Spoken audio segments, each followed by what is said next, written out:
I'm here. I'm here. I'm here. I'm here. I'm here. I'm here. Marshall's here. I don't know what. Dis Kringle? That's you. Oh.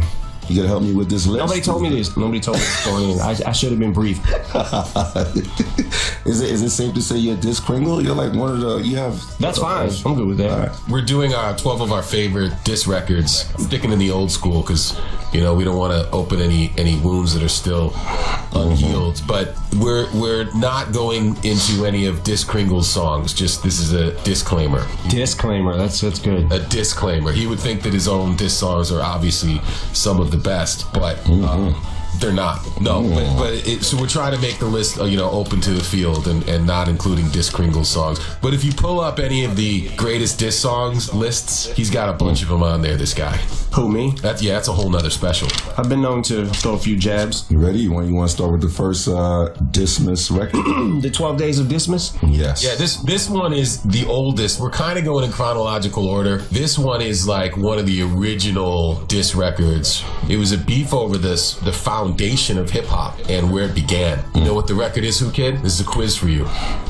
The bridge is over. The bridge is over. The bridge is over. That's right. The bridge is over. Yeah. So MC Shan and KRS-One were beefing about where hip hop started. I kind of feel like Shan was trolling because I think he knew that it started in the Bronx, and I think later on maybe admitted it. But if I'm wrong, I'm wrong. But that's what I think happened. Well, it was reversed. I think KRS-One was trolling. Really? Oh, that's the Queens talking. I forgot. Yeah, because Shan had the bridge, right, and then KRS came back with Bridge is Over. But KRS-One kind of mistook the info. He assumed that MC Shan stated that it started in Queens, but MC Shan was actually just giving us a story of who he saw kicking ass in the park. I think he shouted out, I got the line right here if you want me to say it. Do it. It started with the Mean Teen Tom, okay, Jabby Jack, Larry Laughter, and a cool brother named Gas. And those were like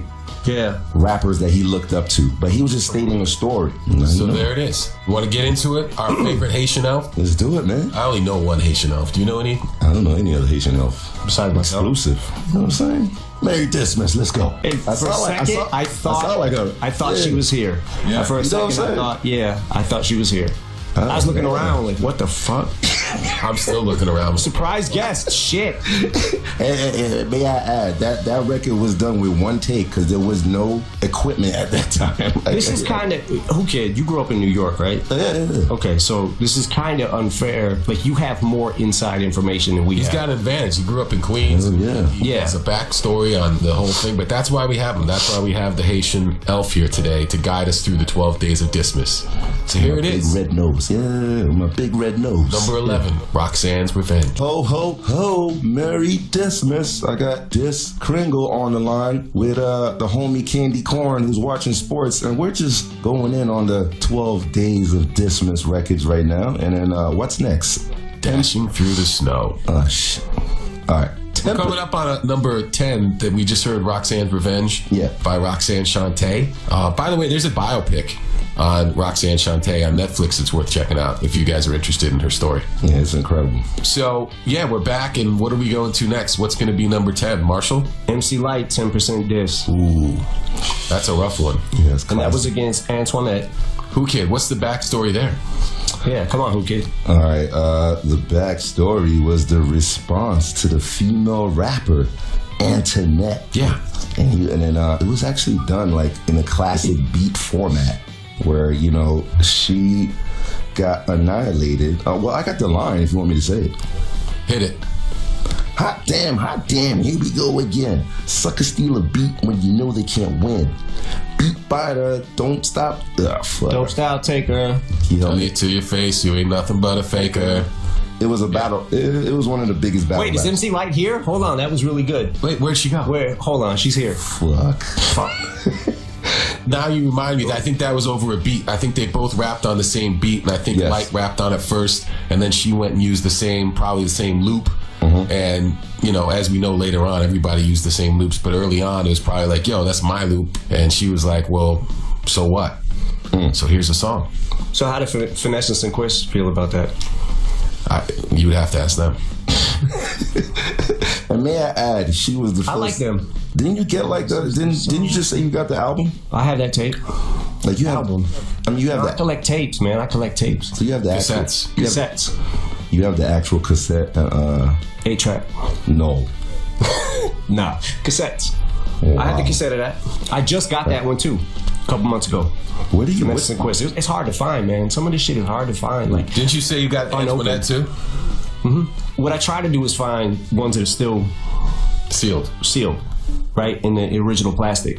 But sometimes, man, I'm telling you, what more can I say? Audio 2, I cannot find that nowhere. If I do find it, it's like a shitty ass, like all scratched up, fucking looks like someone ran it through the gravel. But I cannot find that one either. That's a tough one.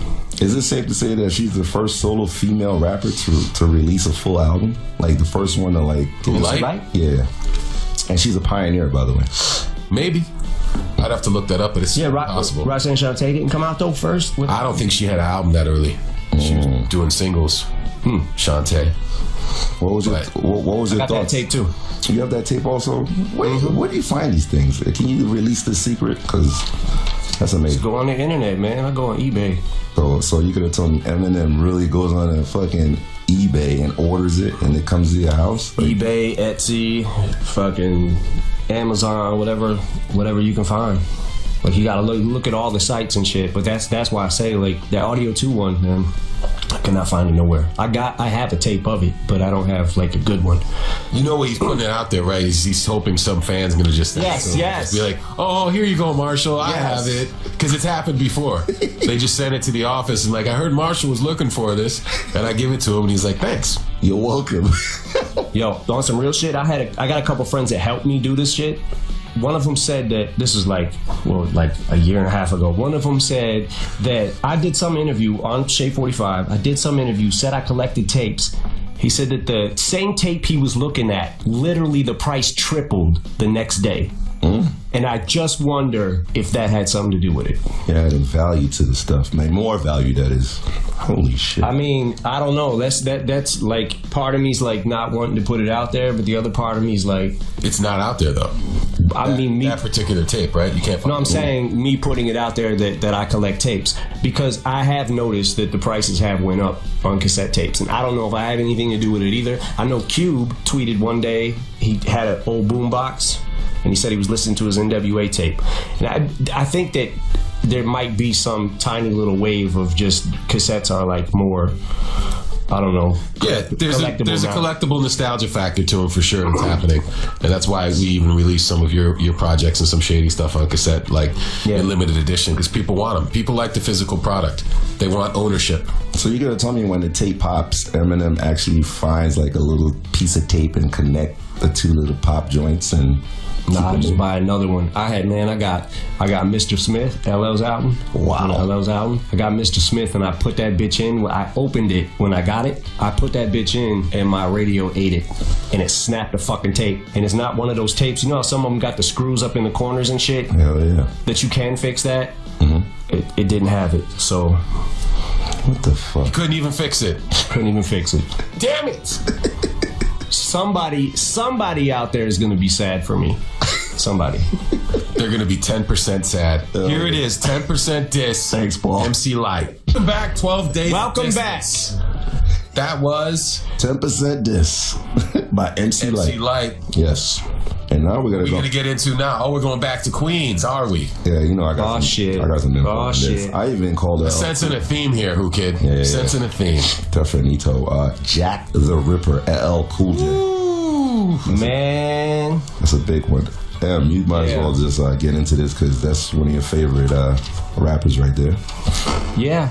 You know, when you're a kid and this shit is happening, like you can like both the artists, right, that are dissing each other and shit. Like, I remember being confused as a kid, not necessarily confused about the Jack the Ripper Kumo D thing, but I did like Kumo D. Like, I fucked with Kumo D on like a lot of the shit that he did, but LL, man, you didn't have to pick sides. You could just listen to the and be like, woo, yeah, because Kumo D had what I feel like is a sleeper on his How You Like Me Now album, and it was called Rock You. That started it. And it was, did it? Yeah, it started. I thought How You Like Me Now started it. Yeah, How You Like Me Now started like the beef to get. But then, But Kumo D had 2 diss songs to LL. One was the How You Like Me Now, and on that same album, he had a song called Rock You. And that shit was crazy. That shit was crazy, but, you know, me being the LL fan that I was, man, Jack the Ripper was a tough fucking song. Hard. Still hard. That's a tough fucking song, man. And that was like at a time where people had started doing albums and they were in album mode, and LL just flipped that out. It wasn't on an album at the time. Yeah. It just came out as a B-side, I think. But then he put it on Walking with a Panther. Right. Kumo D did Santa Claus, and No, he didn't. LL Cool J he used Break of Dawn to go at Ice-T and Kumo D also. That's later. Yeah, that's later on. Okay. This is Jack the Ripper. This is the early shit. So let's get into it. Jack the Ripper. one of the greatest all-time diss records ever. This is number 9 in the 12 Days of Dismas. We are back. The Haitian reindeer. And a lot of hoes in this bitch. There's some hoes in this house. There's some hoes in this house. There's some hoes in this house. There's some hoes in this house. AKA Dis Kringle is on the ones, or should I say on the mic with me right now, and we're enjoying this Merry Dismas special going down right now. And then what are we gonna go through next? We just did one of the greatest diss records, Jack the Ripper. We're gonna get into number 8. Well, may I add, LL Cool J just called me and he wanted me to let you guys know that there were many artists going at him during that diss period. You want me to shout out the rappers? Go ahead. MC Hammer, Del the Funky Homosapien, Cannabis, Ice-T, Kumo D, and of course indirectly MC Shan. He said, say the last 2 again. Kumo D and MC Shan. And of course, the Cannabis thing was one of the biggest ones. MC Shan went at him? A lot of indirect stuff going on at that time. Did you know, and I just figured this out recently, the Del the Funky Homosapien, I think, was dissing LL. Paul, what's his second album name? No Need for Alarm. No Need for Alarm. Oh, wow. What'd he say? Why swoon when you hear a ballad? Del the Funky Homosapien, I think, was dissing LL. Paul, what's his second album name? No Need for Alarm. No Need for Alarm. Oh, wow. What'd he say? Why swoon when you hear a ballad is what I tell abroad, cause Ella fraud, he ain't hella hard. I used to look up, now I wanna cook up. Brain like waste and maintain your space, cause you remember that song, Who Kid? Whack MCs? Yes. I cannot stand a whack MC. But he was dissing Ella. He was saying, why swoon when you hear a ballad is what I tell abroad, cause Ella fraud, he ain't hella hard. I never realized that when I was a kid. It just flew over my head completely. Well, now everybody knows the mystery is solved. Shit. And in 2008, I cracked the code, man. I cracked the code. Wait, does LL know that though? Does he know that? I wonder if he knows that. Honestly, you'll have to ask him. That's crazy. I don't know if he cares, but you'll have to ask him. Kind of water under the bridge at this point. When was that album released? Jesus Christ, 1993. Which Del the Funky Homosapien. No Need for Alarm. I'd say it's safe to say it's water under the bridge at this point. But we can still play the song. Well, we're gonna get into a different record. You want to play that one too? Whack MCs was hard, man. That fucking album was incredible. Let's get into Whack MCs and we'll come right back. 12 Days of Dismas. That was one of our bonus disc records. Whack MCs, not on the list, but Marshall wanted to play it, so we played it. This is his station after all. We are going into the 8th record on the list, and this one's self-explanatory. Everybody knows the story behind it. Marshall, would you like to introduce this one? Fuck the Police. By? I forgot who it's by. Okay. Nah, N.W.A, Fuck the Police. But hold on, did the Police ever make a diss response? I don't think so. Yeah. About the group Police. Oh, maybe they thought they were the group The Police. Yeah, The Police. No, they didn't want the beef. The Police. I think. Look it up. Who Kid? I think it might have been about actual police and not the group The Police. I think they arrested them. I'm telling you, you're wrong. I think the diss record would be them actually getting arrested in Detroit. Yeah. Well, that was part of it, and then there was also the letter that they got from the FBI. There certainly was a response from law enforcement in kind. Luckily, I don't think they were harassed that bad, but there was also the incident in Detroit that we're not really that proud of. But back in the day, they got their show shut down and got arrested after the show, and it was depicted in their movie Straight Outta Compton. I was at that show. Wow. That was the Police diss track. There it is. So here we go. The arrest from N.W.A. Who Kid? What is it? Fuck the Police by N.W.A. 12 Days of Dismas. Ho, extra ho, more hoes, every ho. Your mom's a hoe. We back. Merry Christmas, everybody. Or should I say Merry Dismas? You just called everyone's mom a hoe. I mean, it's Dismas. That's not Christmas cheer at all. That's not. Yeah, that's some bah humbug. What kind of holiday spirit is that? Yo, man, I'm going in with no Vaseline. Being an asshole. No Vaseline, baby. You know what I'm saying? Ooh. How does that sound like? Good segue. That's a good transition. It is a good segue. It slides right in there. Let's get into our number 7. So this is Ice Cube record. We're staying on the West Coast for a minute. We're going to be on the West Coast for the next few songs, actually. What's that? So Ice Cube at the time had a falling out with N.W.A. And he left the group and went solo. And he made a record, made his feelings known about how he felt about the group. This is all long since been patched up, water under the bridge, everybody's friends again. But this was a rough one. This was a scathing diss. This was very scathing. And I remember being a conflicted kid, like N.W.A. Man, I wish that they could have stayed together for like one more album. Is that okay to say? Yeah. I wish just at least one more album. Everybody would want another N.W.A. album with Ice Cube from back then. Why not? Dre. But instead, we've got No Vaseline, and boy, was it rough. And then, they didn't want to pay him. Jerry Heller, man. Jesus. Oh, I see what you did there. Boy, is it rough. Yeah, like No Vaseline. It's rough. Hey. Hold on, hit pause. Okay, we're back. There's 2 sides to every story. That's why we've got the diss records to prove it. Okay. There'll be another one coming up after that. So here is No Vaseline. Back on Shade45, 12 Days of Dismas. Yeah. Wow, man. That was No Vaseline by Ice Cube, our number 7. Wait, are we doing my diss record to you, Paul? No. Okay. It ain't out yet. Your records are not on this list because it would just be biased. We could fill up the whole list with. I mean, we could just put Kamikaze on and have the whole list. Very true. So let's get into the number 6 song, and this is part of that continuing saga of West Coast beef records, and this is Dre Day from The Chronic. And we all know where. Do you want to say anything about it? That's when Dre got the fuck up out of there, huh? Well, Dre had already left when this album came out, and this was just sort of in response to everybody, including Ice Cube, and he had some choice words for Luke Skywalker and his crew at the time, and so did Snoop, and this is just a classic. He also went at Eazy, Tim Dog, and Luther from Miami. Luke's bending over. Yeah. Yeah, man. And of course, tough disses, man. The only one who didn't get dissed in that song. Okay, just to be clear, Luke Skywalker is Luther from Miami. Oh yeah, I know that. It's the same person. I know that, dog. All right. You know what I'm saying? Uncle Luke. And may I add, Ice Cube is the only one that didn't get really dissed on this record because at that time they were like trying to patch things up. Well, there you go. So they, you know how when they do diss records and you do the parodies in the video, Ice Cube was the only one that they didn't do a parody on Dre Day. And of course he also did a cameo on that is interesting on Let Me Ride. Dre Day, our number 6 song. Back with the 12 Days of Dismas. That was a tough record. Yes, it was. That was tough. And a classic. It's always bad if your diss record is actually like a hit record.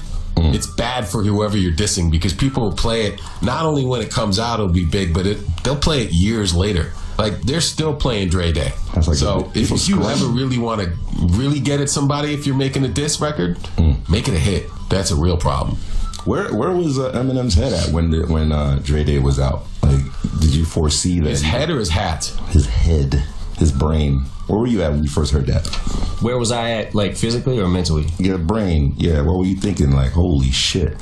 Like, what was going on? I mean, look, it's one of those things where, again, you don't have to necessarily pick a side. Some diss records will make you pick a side. Some diss records are that fucking crazy or one-sided or something, but that was like a back and forth that was like, it just made you feel conflicted. You were a fan of both of the artists, or all the artists, and you just listen to it for entertainment value. Was that one of the first records you shouted out when you first met Dre? Like when you first in the studio with Dre, did this song ever come up? Like Dre Day, like you ever had like your own personal question to ask him on it, or? Nah, I don't think so. Okay. I don't think so. I don't think we ever really talked about it. All right, let's keep it moving then. Are we gonna go to the first East Coast West Coast beef song? This is the song. That was the first one, by the way, Paul. This is the first East Coast, West Coast beef song. Is that confirmed? It's confirmed. I mean, by Google, motherfucker. Okay. So according to Google, motherfucker, this is the first East Coast, West Coast diss song. This song was incredible. Just the fact that one guy had the courage to stand up against a whole city Dolo and a whole movement. And this gentleman by the name of Tim Dog. Yeah, fuck Compton. That was the song, Fuck Compton. He kind of took the angle that Whoo Kid took by calling everyone's mother a hoe. Like he took on the whole city.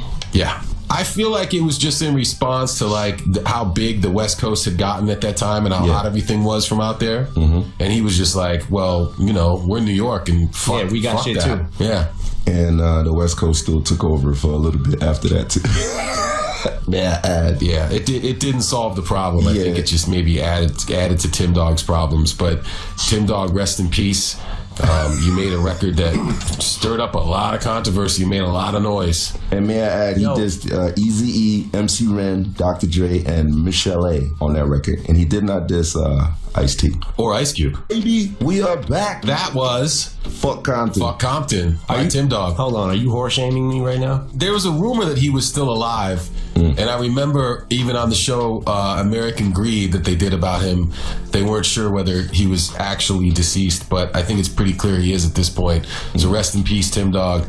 That was Fuck Compton. 12 days of dismiss. Yes. I like when I say something stupid and you just completely ignore it and just go right on to the next subject. Me too, that's why I do it. Yeah, I know. And now we're going to get into, what number is this, Mr. Paul? This is going to be number 4 in our 12 days of dismiss. Yes. We're not actually days, but it just worked well. Dashing through the hose. Are you hoe shaming right now? No. Ho is an ho ho ho. So let's get into the next one. This was a record in response to Common put out a song called I Used to Love Her. Used to Love Her was a song about, the whole song was a metaphor about his love for hip hop, and he used a female as a metaphor for hip hop, being her. So there was a part where he was talking about how hip hop went out to the West Coast, and the words that he chose to describe that journey of hip hop, Ice Cube took offense to him, and he had mentioned something in a song, and this is Common's response to Ice Cube dissing him. This is called Bitchin' You. Do you remember this one, Whoo Kid?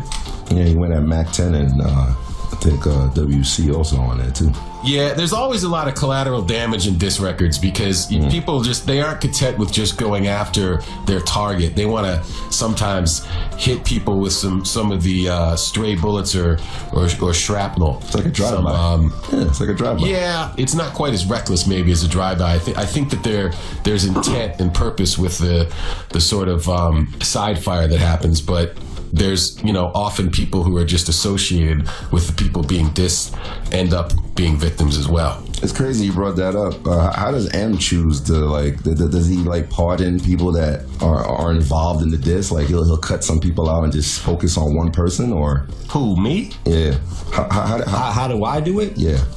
Like, you talking about when I make a diss record? Yeah, generically. We're not talking about any diss record. Just how do you do it? Like, if you have an issue with someone and there's a whole other crew with them, do you just focus on them or anything goes? I mean, this is pretty self-explanatory if you go diss by diss, I guess, but each situation's different. Okay. So. But sometimes it's like fuck you and the horse you rode in on. And the city you came from and all your people. Fuck you and the whore you rode in on. So here it is on Shade45 on number 4 in the 12 Days of Dismiss. Common's Bitchin' You. We are back, ho and extra hoes. That was Common Bitchin' You. And which one are we getting into now, man, for this dismiss? Well, let's just ask a question. I have a question for both of you. What do you hope to get on Christmas this year? What gifts are you looking for, Whoo Kid? A lower child support or alimony payment, maybe. I gotta go to court. Okay, so you're looking for a gift of leniency from the government or a judge. Yeah. And Marshall, what about you? I'm looking for that audio 2 tape. What more can I say? Okay. Well, I'm not looking for anything because I don't technically celebrate Christmas. But I guess if I had to have one thing, I guess it would just be for a mild winter. Because I don't want a real harsh, snowy winter this year. You don't want to say like, I hope everyone has a good Christmas. That'd be my wish. Like, I hope everyone's safe, and I hope that they all have fun and enjoy the time with their families they spend. And I think all that for me goes without saying. I know you're mocking me, but since I'm a nice, magnanimous person, that goes without saying for me. Magnanimous. Yes. I'm going to write that down. I don't know what that means, but just stick with me. I got the vocabulary coming. It's just follow closely. Yeah. Yo. So yeah, this one I have a question about, because I don't know if this is a rumor or if this is the truth. This is for the next song? Yes. Eazy-E, Real Motherfucking G's. Yes. With Knockout and Dresta. What I had heard back when this came out was that Tretch wrote the verses. Wow. You just shot me with that one. I don't know if it's true or not, but that's what I had heard. I remember when the song first came out. That was the rumor between the circle of friends and I. Holy shit. Maybe I get the answer before the show is over. I know this is one of the records that had no subliminals. Like, he straight up just called out every name you could think of.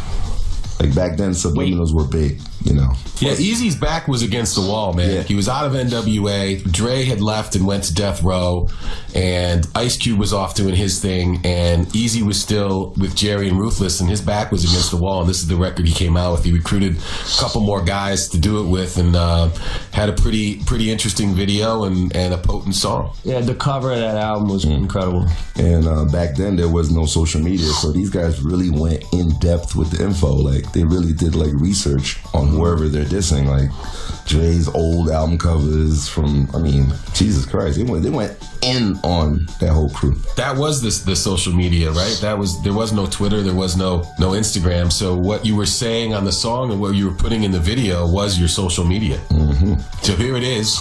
Real Motherfucking G's. Yeah, here we are. We're back. Only 3 more days of Dismiss left. Wow. You guys sad? I'm feeling dissed. Are you getting anxious? You having any separation anxiety? Nope. What? Just drink some eggnog. And watch your head fog. You guys are good. That was Real Motherfucking G's from Eazy-E. Em, you gotta help me with this one, huh? You gotta help me with this one, this next one. YZ, Disfilier. So this one was in response to who? This one was in response to, I guess, PRT, right? Yeah, I think more specifically, Poor Righteous Teacher. Wise Intelligent. Yeah.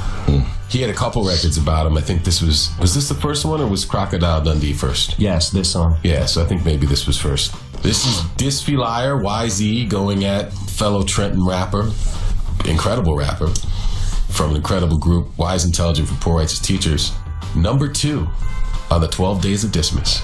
The most conflicted I ever was in a beef was between these two guys. Yes. Really? I fucked with them both. You felt like you have to pick sides, or could you just listen to it and enjoy it? I mean, you can, but I definitely was just like, why is this happening? And then Tony D's making both of their beats, and that's like awkward. Yeah, I guess it's kind of like if you're watching a football game and you don't really have preference for either team, it's just not that interesting, right? You kind of want to pick somebody to root for. You kind of do, yeah. You kind of do, and most beefs, I think people do that. I think that like the fans do that, you know, but this one you were conflicted. This one I was very conflicted.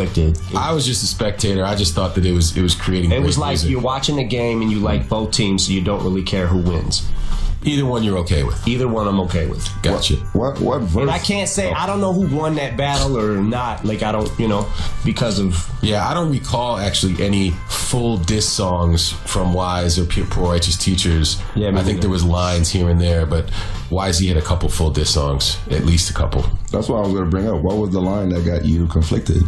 Just the whole idea of the beef, I think, got him conflicted. Yeah, the whole thing was weird to me because Tony D, man, he could rap and his production skills were off the fucking charts. Yeah, he made great beats for both of them, and they both rapped very well. So it was tough to it was tough to pick a side.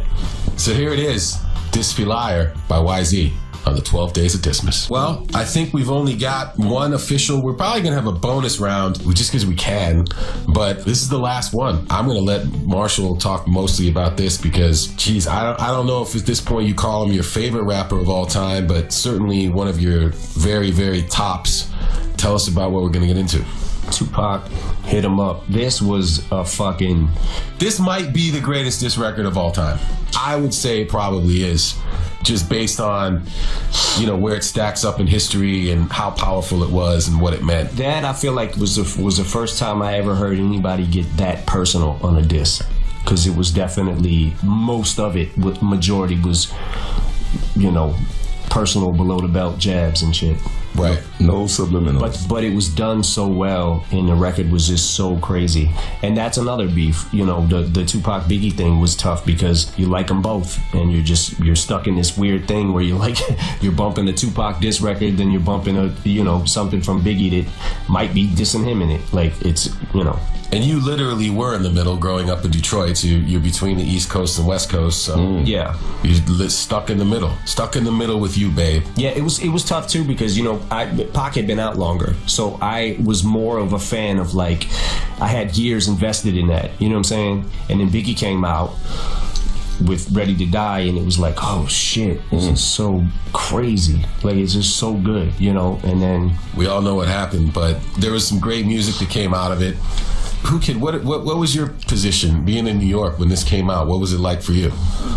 It kind of like was like a shocker. The fact that he just like went in on like damn near everybody in Bad Boy, which, you know, we didn't think that it would be so personal and connected. Like, it's the first song he recorded out of prison, so he had all that anger like held in. You could hear it in the record. Wait, but was it? I don't think it was, though. You don't think it was one of the first records he did? I thought California Love was. Oh, California. He came out with that. Remember, All Eyes on Me had come out, and then this wasn't on All Eyes on Me. This was like just a single he put out. So Hit 'Em Up wasn't from after he allegedly got shot. Like, I mean, he did get shot, I'm bugging, but it didn't come from that. I feel like there was like an article that it stemmed from in Vibe or something, wasn't there? Like somebody said something, like Pac said that he thought that it was set up or something. I can't remember exactly what it was, but I feel like there was an interview that sparked that record.